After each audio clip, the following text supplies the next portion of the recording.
प्यारे बच्चों नमस्कार, कैसे हैं आप सभी। मैं आपका दोस्त पवन मुरल आप सभी का स्वागत करता हूं आपके अपने परिवार एसएससी अड्डा 24/7 यूट्यूब चैनल पर। उम्मीद करता हूं कि आप सब बहुत अच्छे होंगे, फर्स्ट क्लास ज़बरदस्त होंगे। और आज इस 20 मिनट शो में एक बार फिर से आप सभी का स्वागत है। बच्चों, जैसा कि आप सभी जानते हैं कि जैसे ही 2:40 आते हैं मैं आप सभी के समक्ष उपस्थित हो जाता हूं एक शानदार सा सेशन लेकर। आप सारे बच्चों से मेरी रिक्वेस्ट है कि जल्दी से वीडियो के लिंक को कॉपी करिए और अपने अपने ग्रुप में इसको शेयर कर दीजिएगा, क्योंकि बहुत ही शानदार सा सेशन है।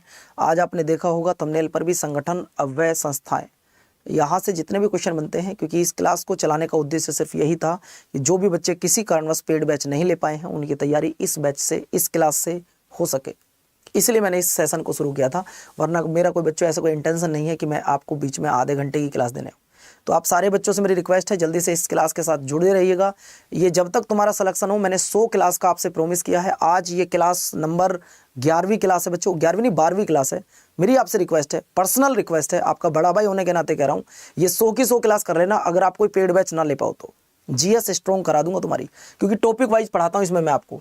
चलिए, पहला क्वेश्चन आपकी स्क्रीन पर बच्चों ये रहा। आपको बताना मेरे प्यारे साथियों, संयुक्त राष्ट्र संघ की स्थापना कब हुई थी? संयुक्त राष्ट्र संघ की स्थापना कब हुई थी? टॉपिक वाइज क्वेश्चन कराता हूं, हर टॉपिक के 30 क्वेश्चन कराता हूं, जिससे आपकी तैयारी बूस्ट हो जाएगी। बच्चों बताइए, संयुक्त राष्ट्र संघ की स्थापना कब हुई थी? सर ये हुई थी 24 अक्टूबर 1945 को। सर कब हुई थी? 24 अक्टूबर 1945 को हुई थी। पेपर में कई बार पूछा जा चुका है। यूएन दिवस कब सेलिब्रेट करते हैं? सर 24 अक्टूबर को हम लोग सेलिब्रेट करते हैं। सवाल नंबर नेक्स्ट, संयुक्त राष्ट्र संगठन यूएनओ का हेडक्वार्टर कहां पर है? यूएनओ का हेडक्वार्टर कहां पर है? आप मुझे बताएंगे, जेनेवा, न्यूयॉर्क, रोम या वाशिंगटन? इस सवाल का जवाब क्या होगा बच्चों? कई बार पेपर में पूछा जा चुका है, तब आप कहोगे सर आंसर आ जाएगा न्यूयॉर्क। न्यूयॉर्क जो कि हडसन नदी के किनारे बसा हुआ है। पेपर यहां से भी कई बार आ चुका है। सवाल नंबर नेक्स्ट, संयुक्त राष्ट्र संघ का पहला महासचिव कौन था? मैं आप सभी का वेट करूंगा इस सवाल के लिए। मैं इस सवाल पर आप सभी का वेट करूंगा बच्चों, ये ध्यान रखिएगा। आप सभी का वेट करूंगा, आपको जवाब देना है इस सवाल का आंसर क्या होगा।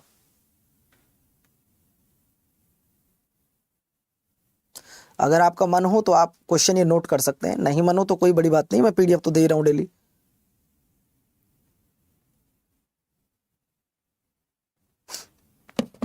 चलो बच्चों, तो सवाल उसने पूछा कि पहला महासचिव कौन था। तो दोस्तों पहला महासचिव था त्रिगवैली। पहला महासचिव कौन था सर जी? पहला महासचिव था त्रिगवैली। नेक्स्ट सवाल आपकी स्क्रीन पर, संयुक्त राष्ट्र संघ की जो कामकाज की भाषा है वो कौन सी है? भाई इनके राजकाज की भाषा कौन सी है? जरा जवाब देंगे आप मुझे।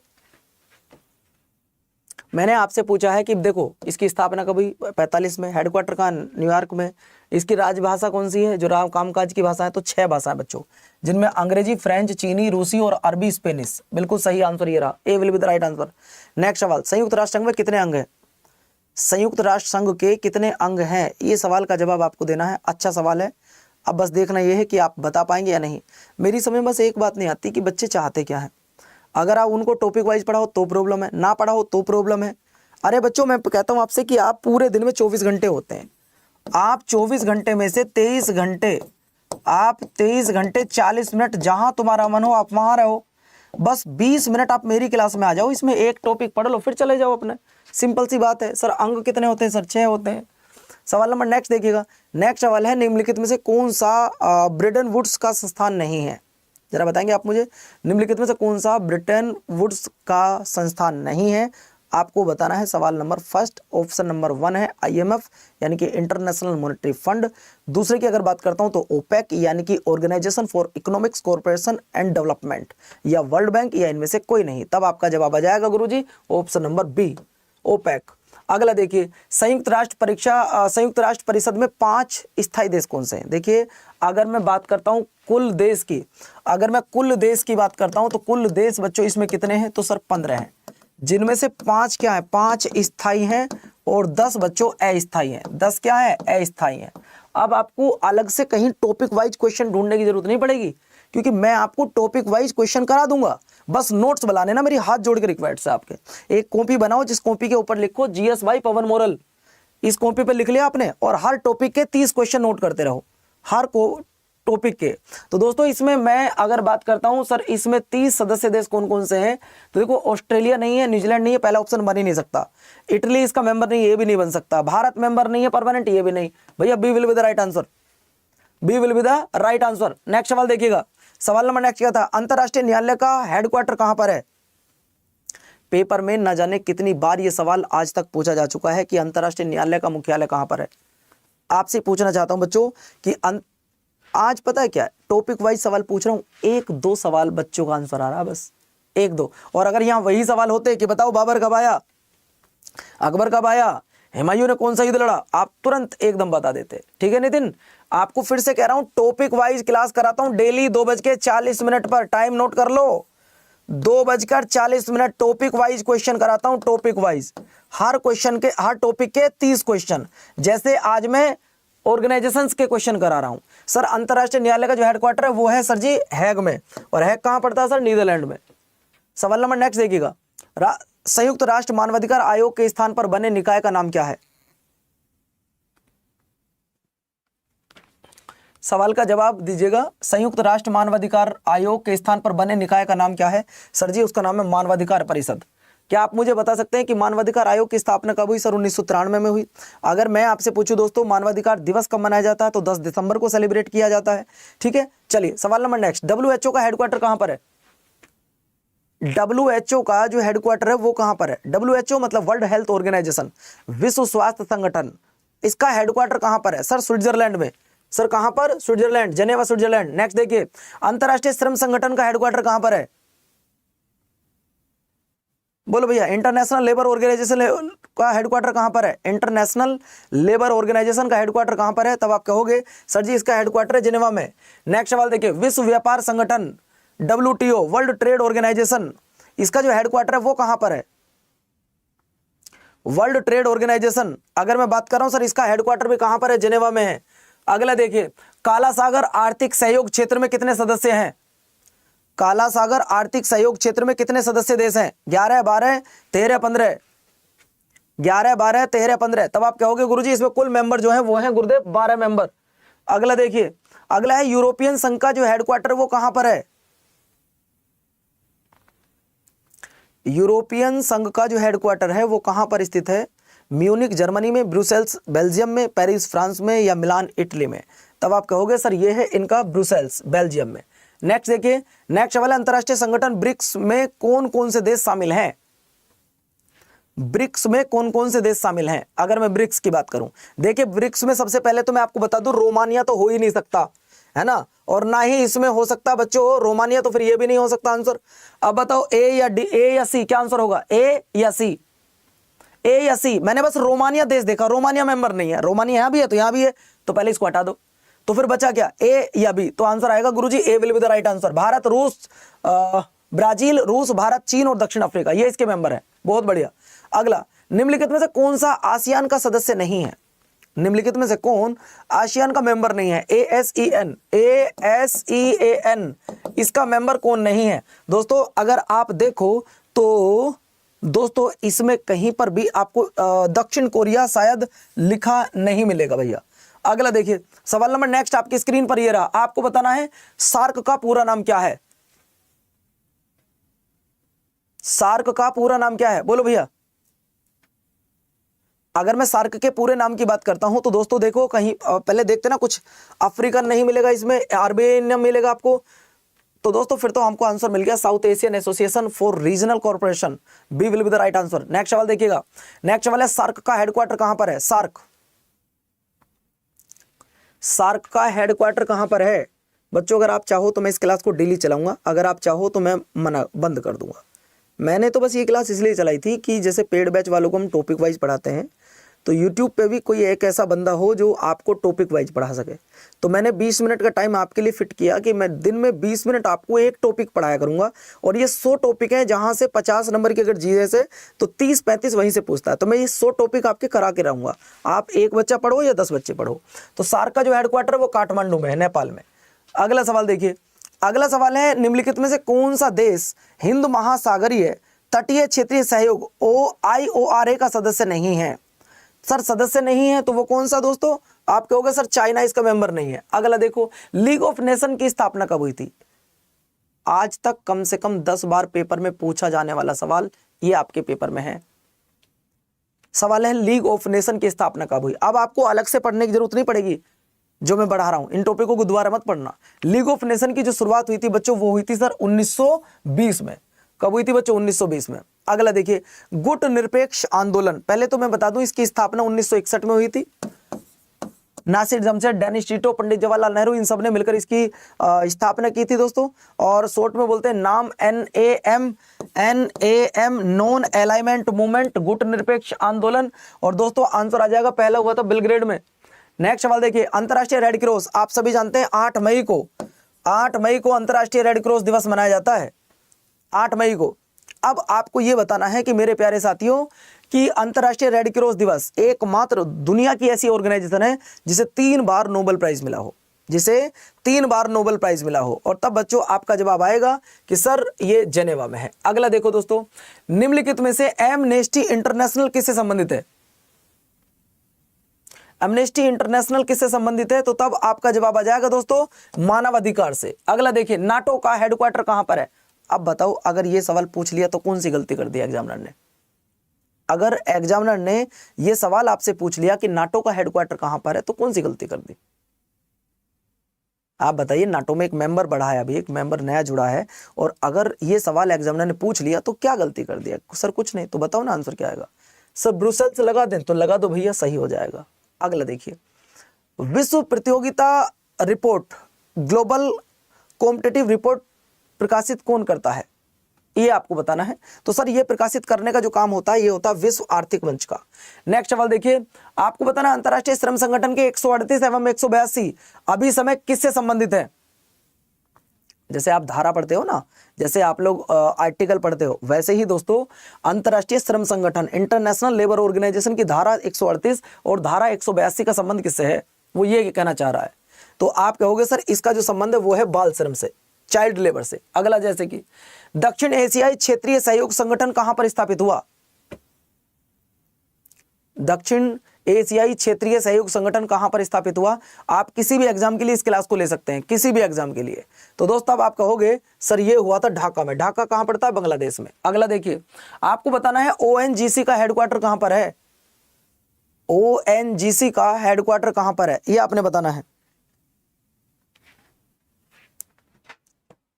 ONGC का हेडक्वार्टर कहां पर है? तो दोस्तों मैं डेली आपको 30 से 35 क्वेश्चन कराता हूं। ONGC का जो हेडक्वार्टर है वो है बच्चों देहरादून में। अगला देखिए, आपको बताना है पोत निर्माण यार्ड मझगांव डाम कहां पर स्थित है? ये सवाल सीजीएल में पूछा गया है, ये सीजीएल में पूछा गया। फिर आपका पेपर तो सीजीएल से छोटा ही है ना, आपके में भी आ सकता है। पोत निर्माण यार्ड मझगांव डाक कहां स्थित है? कोच्चि, विशाखापट्टनम, मुंबई या कोलकाता? कहां पर गुरुदेव? तब आप कहोगे गुरुजी ये मुंबई में है। अगला देखिए, अगला है इंडियन इंस्टीट्यूट ऑफ साइंस, ये कहां स्थित है? सवाल है दोस्तों, इंडियन इंस्टीट्यूट ऑफ साइंस ये कहां पर स्थित है? आज 50 क्वेश्चन कराऊंगा दोस्तों। ये कहां पर स्थित है? तो आप कहोगे सर ये स्थित है बेंगलुरु में। नेक्स्ट सवाल देखिए, श्रीहरिकोटा किसके लिए प्रसिद्ध है?